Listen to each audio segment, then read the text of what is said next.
I'm dying. Okay.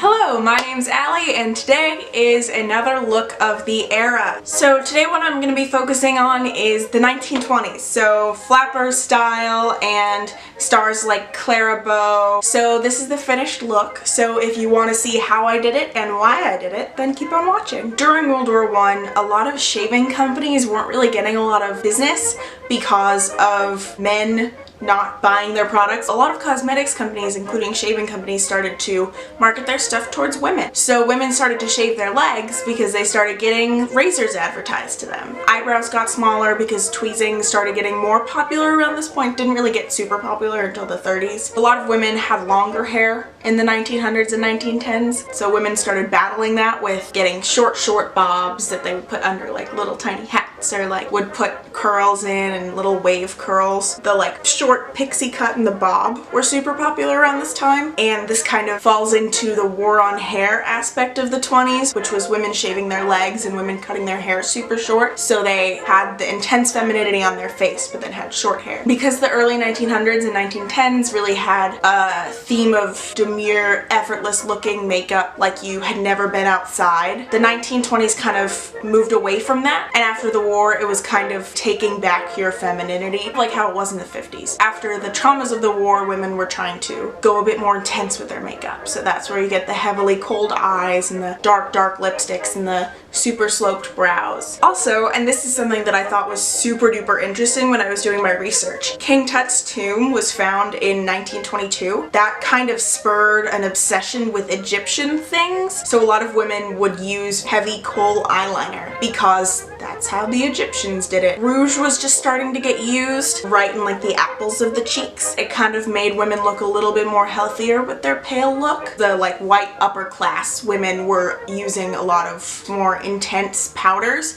that kind of looked very sullen and corpse-like. So I did the dark eyes, which would show up very well on camera in black and white movies, and the bright lips, which were very Betty Boop-esque. The lips that Betty Boop used to wear were popularized around the 1920s. The model of Betty Boop, Baby Esther Jones, she did the like pursed lips with the intense eyebrows. And also this kind of bow lip style was popularized by Clara Bow and other movie stars of the time, because once people started to go see movies, a lot of the beauty got popularized amongst the middle class and mainstream. So yeah, if you want to see how I've created this 1920s inspired look, then keep on watching. So what I'm going to do first is I'm going to take the Collection Lasting Perfection Concealer and the Clinique Beyond Perfection foundation. This one's in the shade Alabaster and this one is the shade Fair. These are like the two lightest products that I have. So I'm just piling this concealer up on my hand. So hopefully I'll have enough to use for my face. And then I'm going to take my Clinique Beyond Perfection foundation and just add a little to that just to get it a bit more workable. And then I'm going to mix it up with my Real Technique sculpting brush in my hand there. Then I'm going to apply it all over my face. And then I'm just going to bring it down my neck so I don't look crazy. That's your foundation done! Now I'm going to take my Maybelline primer that I've been using constantly in every single video. I'm just going to add that to my eyelids. I'm going to add a little bit more because I'm going to be using a lot of darker shades today. As I said before, a lot of people would use eyeliner and then smudge it out to get the look that they wanted. I'm going to use eyeshadow just to up it a little bit more. I will add eyeliner later. I just don't want to use a full black pencil look. For my eyeshadow, I'm going to take the Anastasia Beverly Hills palette. I just find this to be the best cranberries I can find. And I'm going to take the shade Buon Fresco first. It's like a mauvey tone shade, and I'm just going to use that as my transition shade on a MAC 217 brush, and I'm just going to put that on my like brow bone pretty high up because we're going to use a lot of colors today. Same on the other eye. Just a little bit, not too much. Now I'm going to take my Urban Decay Naked Heat palette. I'm going to take the shade He Devil first, and I'm just going to put that in my crease and really get it in there with the same blending brush. And I'm really just kind of getting a bit messy with it here, just so I can blend out the top later. And then I'm going to take the shade En Fuego, and I'm just going to put it in the crease, mostly concentrated in like the main inner part of the crease, just to get a bit more dimension. I'm going to go back into my Modern Renaissance palette, and I'm going to take the shades Venetian Red and Love Letter on this brush again, and I'm just going to kind of blend those shades out so I can get a bit more of a cranberry tone in there. Okay, now that I look like I'm bruised, I'm just going to use my middle finger to blend out the top a little bit. So on just a normal packing brush, this is from the first Urban Decay Naked palette, I'm going to take my Snow White palette by Besamé Cosmetics. I'm going to take the shade Witch, which is just a slightly sparkly black shade, pack it on my brush, and pack it on my lid. You want to go all the way to that inner corner. Make sure you get it all over the main part of your lid. Ooh, that's a bad look. Now, this is why people normally do their foundation before their eyeshadow. I'm just dumb. So now I'm going to go back into the Urban Decay Naked Heat palette, and I'm going to take the shade Ashes. I just want to make sure that that line of the black and the cranberries just kind of get really blended out. Alright, then I'm going to go back in with the shade Love Letter. Just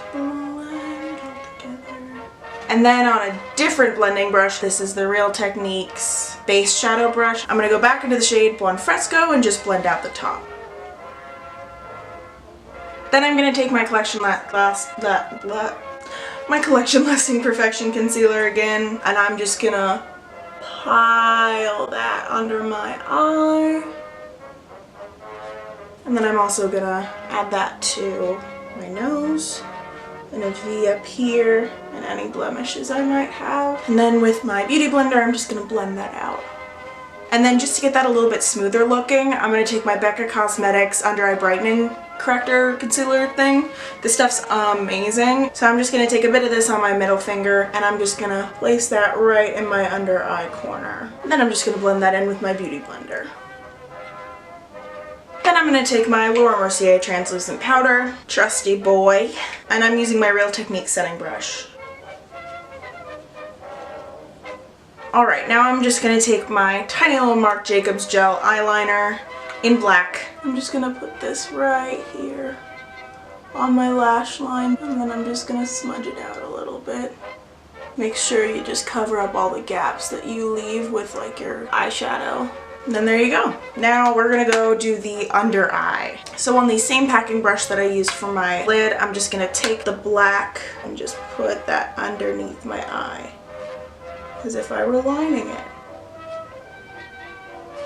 And there you go. Now I look insane, which I feel like has been the theme this whole time. Now on just like a small little pencil crease brush, this is from the Naked Heat palette, I'm gonna take my Modern Renaissance palette. I'm going to take the shades Love Letter and Buon Fresco, and I'm just going to blend out that bottom with these.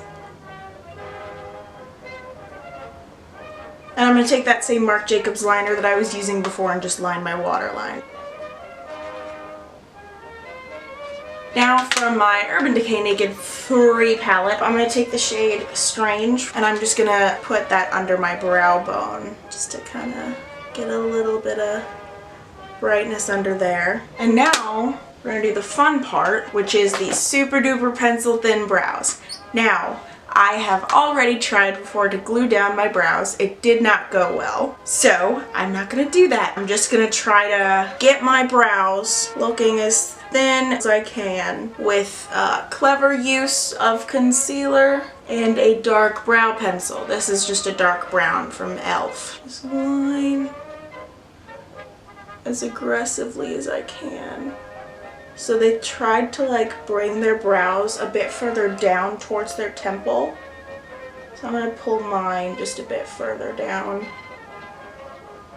so it's a bit longer. Okay, this is going pretty well. They're a bit thicker than I'd like them to be, but you know, you live, you Miller, you high life. Awesome!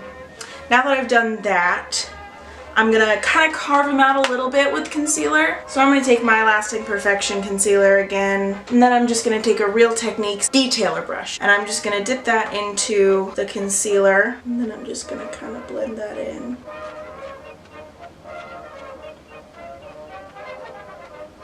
Alright, those look pretty thin and dark. I'm very, very happy with those. My hand looks like it's been completely beaten up just because I've been rubbing colors on it this whole time. Now what I'm going to do is I'm going to add mascara. Most people use the like pan mascaras. You would wet it and dip your brush in and then brush it up. But I'm going to use mascara today because otherwise I'll look like a crazy raccoon. So I'm using my Benefit Roller Lash.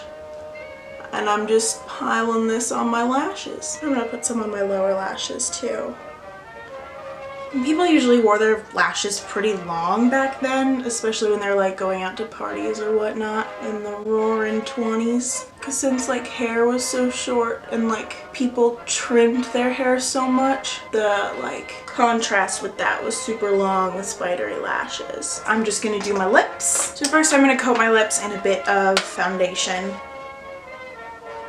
And I'm going to take a liquid lipstick. I'm taking the NYX Liquid Suede in the shade Vintage. And I'm just going to put a little bit of that on the back of my hand. They would like outline their lips with a darker color and then line their lips with like a dark red. And I'm just going to take this and I'm going to line it, just overline on the middle a little bit and in a curved shape. And then you're going to do the same on the top and emphasize the Cupid's bow. And then I'm just going to fill that in with the liquid lipstick itself. There we are. And now while we wait for that liquid lipstick to dry, I'm going to add another coat of mascara. So I'm going to use the CoverGirl Lash Blast Volume. And I'm just going to add that to my top and my bottom lashes, just to make them look a little bit more voluminous. I'm going to take the Rimmel Kate Moss lipstick in the shade 107. It's just like a really dark cranberry E-tone. And I'm just going to put that over the other liquid lipstick that we applied. And we're not going to do any blush or highlighter or bronzer because that would be the finished look.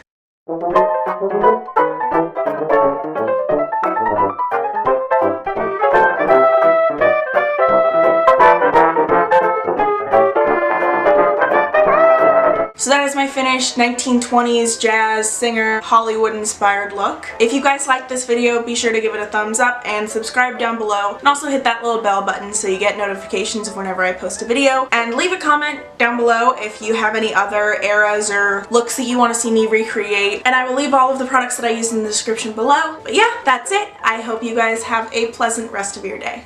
Bye!